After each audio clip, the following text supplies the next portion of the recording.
Andy Garcia is here on the Rich Eisen Show. Go. Hi, how are you? Good to see you. Man, do these lines written by Taylor Sheridan just jump off the page and you're saying, I can make a meal of this when I'm sitting down on camera to do it, you know? He's such a great writer. You just say the words, you know, it's not only his writing, the way how he can write individually for every character, so uniquely specific, specifically, but also his storytelling, the arcs of his stories with the characters, which is very important in an ongoing series, you know, his ideas about that.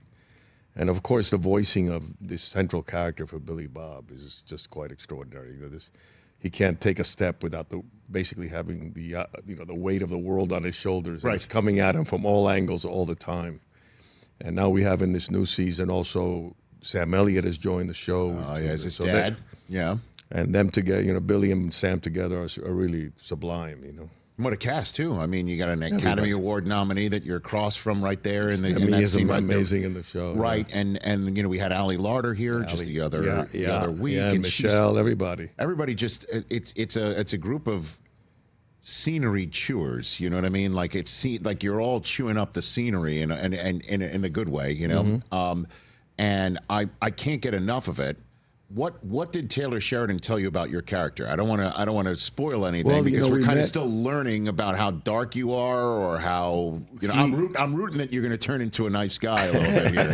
Andy, I'll be honest with you. From the fan point of view, he has two names. You know? Yes, he does. I know. You set him up already when you opened the show. You know, in the first season you learn about him a certain way, and in the second season he kind of sees the other side of the coin. Right. But Taylor asked me to come out to Fort Worth to meet him before that. He wanted to create this character for me, and of course, for me, I found that to be a great privilege. You know, I was a big fan of his already, not only from Yellowstone, but from his movies. He's still an actor, but you know, I knew him as an actor, but also I knew him, you know, of the films he wrote, which were quite extraordinary. I said, this guy can really write. And so when I got the call that he says that he wanted to create this character, he told me that there was essentially this kind of cartel presence in the Permian Basin and in Texas, and I had no idea. That's the thing about all his shows too. And by the way, obviously, you know, you've worked with Costner before. He's worked with Costner. We saw what Yellowstone has been basically the base of operations for everything else out of it. And you know, watching Taylor Sheridan's Lioness, for instance, just the fact that he learns that world, and now I'm learning it. He seems to be so detail-oriented in every world that he creates. Yeah, and it's based on a podcast, too. You know, it's Christian Wallace's podcast. So. Sure. But the words are Taylor, you know. Right. But, you know, that was it. I said, you know, he said, I want to create this character for you. And I said, I'm in. I'm all in. I said, you know, let's go. Right. There was nothing written yet, but I said, I'm all in. You know? Yeah, and that's you didn't even see a written word. No, you're all. Don't need to. No. We spoke about life and movies and the character, where he was from, and he says, no, it's you. He's not from Texas. He's, you know, and we started to spitball a little bit. I said, okay, then so he's maybe South Florida. He's Cuban. He's the connection to where the source, the raw material comes from. You know, and he developed this area and through time these relationships in the business world, and then he went off and wrote. But I was happy that he was a fan. He had seen a movie of mine many years ago with Al Ashby called 8 Million Ways to Die, and he was a fan since then. So heard of that one? I was, you know, like I said, I was privileged that he thought of me. You know. So you're saying that your character Galeno roots for the Miami Dolphins? Is that what you're saying right now?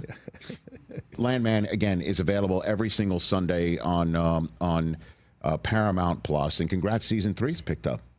See, I just heard this morning as soon as I got here. Yeah, I got to come here more often.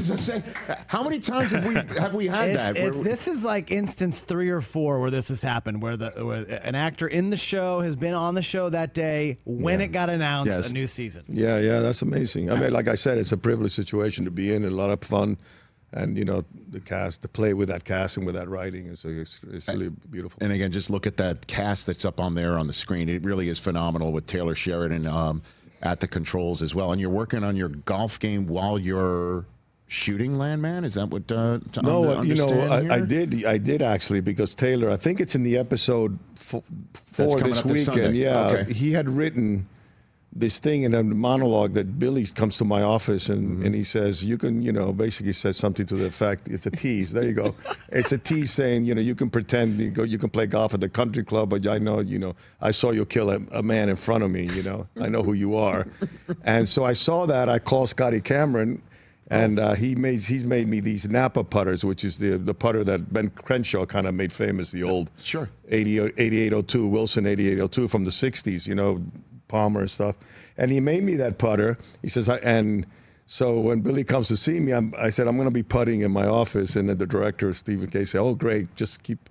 So we have this kind of rather intense scene, and my character's just putting through it. So amazing. Taylor Sheridan writes a scene for you to play golf in your office. No, he just mentioned that Billy said, I know that you like to play, golf. So I just said, well, I thought it was interesting that I would be putting.